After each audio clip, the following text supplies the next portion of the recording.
That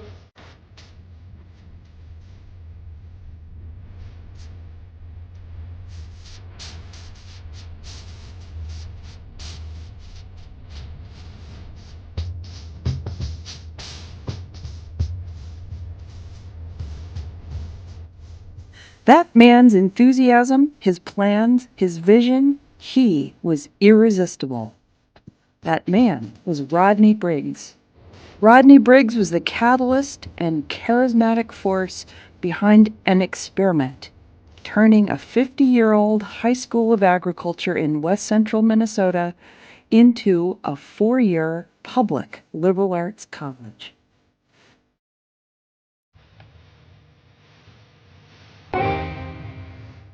It has been said about those who are builders and optimists, build it and they will come.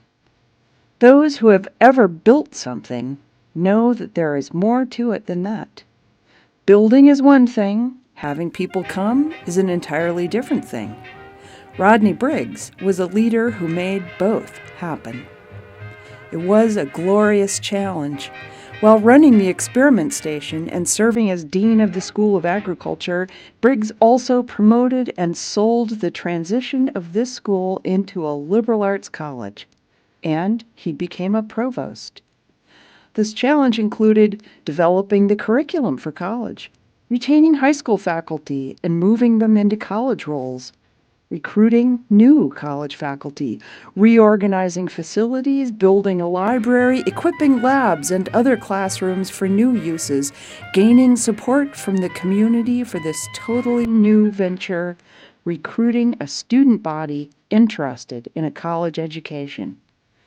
All the while finding the funding, knowing full well that it might only last a year.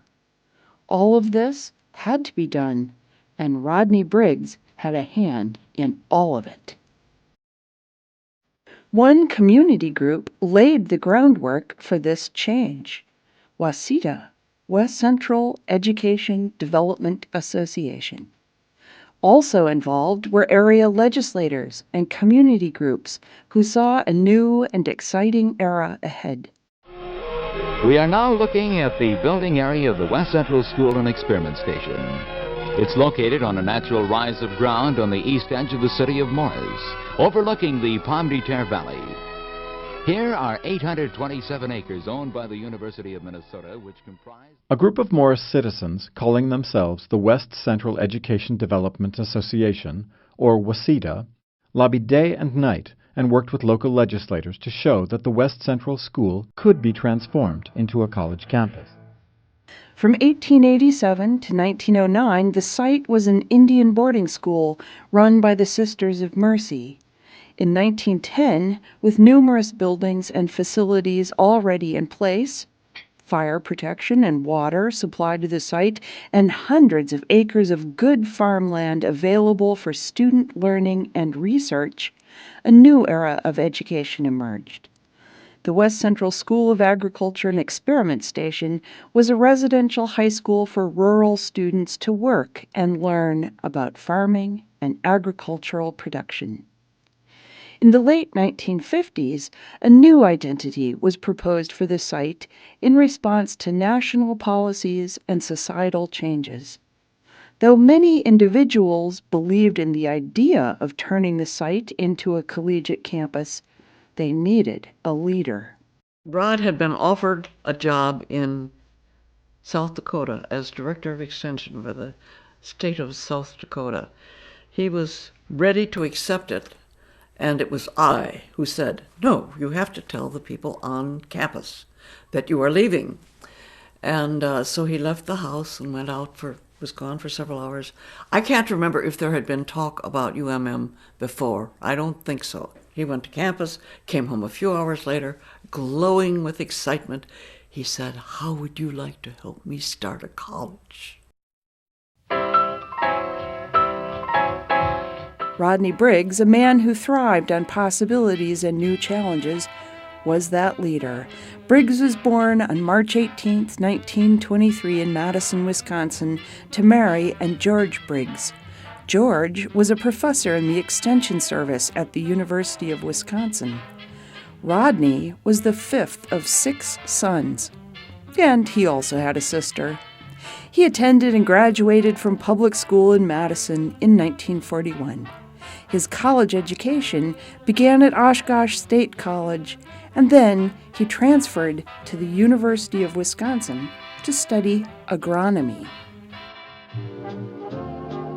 Helen Ryall and Rodney met as students at college, and they married on June 1st, 1944, while Rodney was in active duty with the U.S. Army. In September of that year, he was sent to Europe with the 95th Infantry Division. He was in the Battle of the Bulge, the last and bloodiest battle fought by the United States in World War II. Briggs was awarded a Bronze Star with Oak Leaf Cluster for heroic or meritorious achievement or service. Rodney returned to the university in Madison and completed his Bachelor of Science degree in agronomy. The family moved to New Jersey so Rodney could study at Rutgers University, where he obtained his Ph.D. in field crops physiology in 1953. He spent another 2 years in yet another military engagement, the Korean conflict, serving in Germany, training troops, and finally returning to America to begin again on his unfinished Ph.D. Briggs joined the faculty at the University of Minnesota St. Paul campus. During this time, his speaking and administrative talent became apparent. He worked first as an extension agronomist and then as a full-time researcher and teacher in agronomy from 1953 until 1959. When he was 36, Rodney moved his family to Morris, Minnesota to start the college. Helen and Rodney moved with 4 of the 5 children who would make up their family. Carolyn, Kathleen, David, and Andrew arrived with their parents. Amy was born in Morris. This is Rodney Briggs, Dean of the University of Minnesota Morris and Superintendent of the West Central School and Experiment Station. 1960 marks the 50th anniversary of the University of Minnesota's operation at Morris. 50 years devoted to education, agricultural research, and service. At the present time, over 50 individual projects are being carried on in agricultural research, and there's close cooperation with the Soil and Water Conservation Laboratory located at Morris. The University of Minnesota Morris, a regular liberal arts collegiate program, started classes in the fall of 1960. From Worthington on the south, and Foston on the north, Ortonville in the west, and St. Paul and Minneapolis on the east, bright-eyed youngsters came to college for the opportunity to meet the future prepared. Many that could not have gone to college are attending in this first year. On hand to greet the students were especially selected faculty with wide training and experience, ample classrooms and dormitories, a quality academic and a strong extracurricular student program. In the background you hear the mixed chorus singing the new hymn of the University of Minnesota Morris. I greet you today from Morris, a college of the University of Minnesota, an experiment station of the Institute of Agriculture, all meeting the objectives of education, research, and service.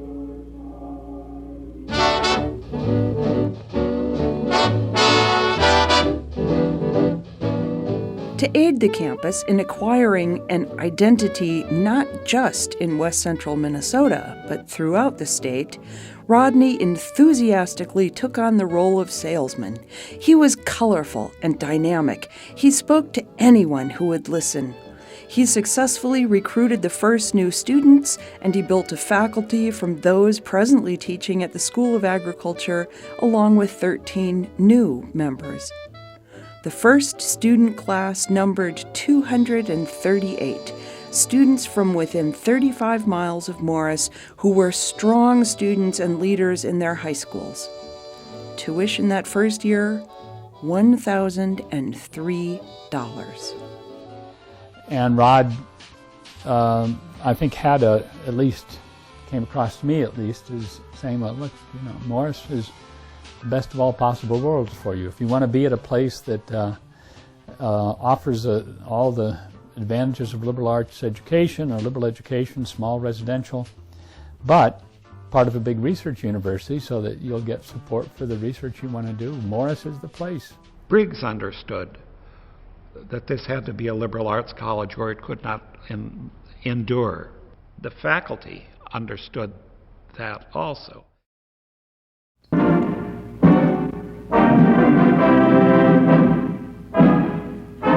Rodney Briggs knew each of those 238 students by name. He and his team worked hard to establish campus spirit and identity. They built an athletics program without scholarships, a vibrant student government, engaged student organizations, and a hangout for students named Louis's Lower Level. He knew that we had to have a student life right from the start. Things that sound corny, like the beanies that were used, like an orientation in which the student body were bused to his house. The very first quarter, they held a faculty-student football game. Briggs himself scored a touchdown. Thanks to his hands-on approach, Briggs persuaded legislators and the administration at the University of Minnesota to develop and initiate a concrete building plan for the campus. The first trial year was such a success that student numbers doubled and sophomore classes were added. Build it, and they will come. That he was very personable and outgoing, and he came here when essentially he was responsible for taking leadership to start the college, and what that meant is that he had to recruit the faculty, he had to help recruit the students, and help establish community relations, and he was a good choice for it because he was very outgoing, very personable. And you would appreciate this. Imagine freshmen in college wearing beanies. This is during orientation. You had to wear a beanie. And of course, I didn't like it then. I don't like it now. But it was sort of it was sort of a more innocent age, and he loved the idea of the beanie. And so at orientation, he was everywhere. He was ever present. 1, 2, 3 o'clock, 4 o'clock, rock. 5, 6. No one who knew Briggs could forget the boundless energy of the man. His wife, Helen, names his 4 ironclad virtues: get up early, get up early, get up early, and get up early. Briggs's energy made for long days, but it made it possible for him to accomplish the monumental mission of building a liberal arts school on the prairie.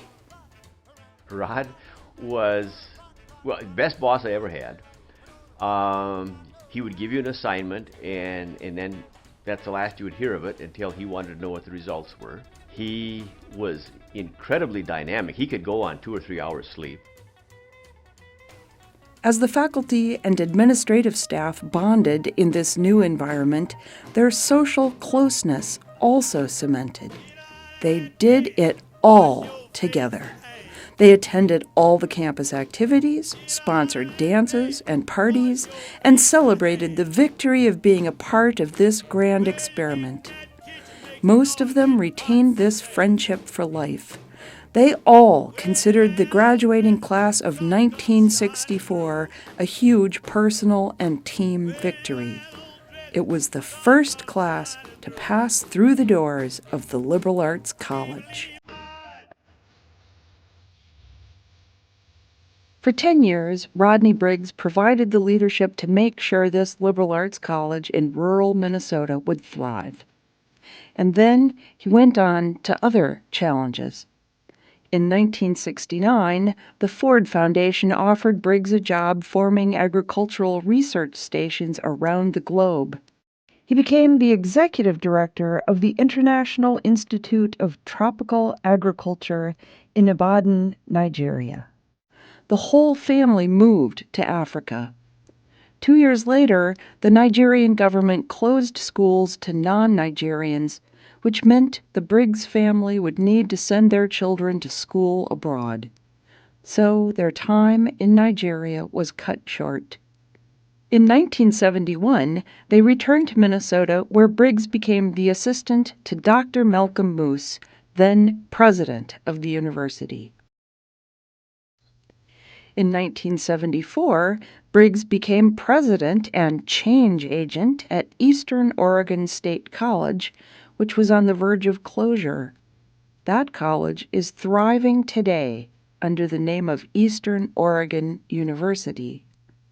In 1982, Briggs was offered another opportunity, the executive secretary of his professional organization, the American Society of Agronomy. So Briggs returned to his birthplace in Madison, Wisconsin. He retired in 1984 because of illness.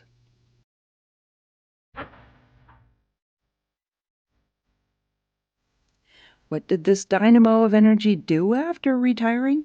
His interests were many. He was an avid reader. He read War and Peace in one sitting during recovery from surgery. It took a couple of days. He loved to fish, especially on Mille Lacs Lake in northern Minnesota. He was a really good jitterbug dancer. In another career, he could have been happy being a furniture maker. Briggs spent time during his retirement refinishing and rebuilding old pieces. There it is again, the builder. This theme continues even in leisure times. Rodney and Helen moved back to Minnesota in 1994, 1 year before Rodney's death from cancer in 1995. The University of Minnesota Morris campus continues educating young people. Long after leaving the campus, Rodney and Helen continued to make visits and appearances. One of the buildings that Briggs made sure was a part of the original campus building plans was the library. In October of 1974, it was named and dedicated the Rodney A. Briggs Library. That name honors the charismatic leader, Rodney Briggs, who believed in the optimistic battle cry, "Build it, and they will come," not just as a field of dreams, but as the reality of a respected liberal arts college.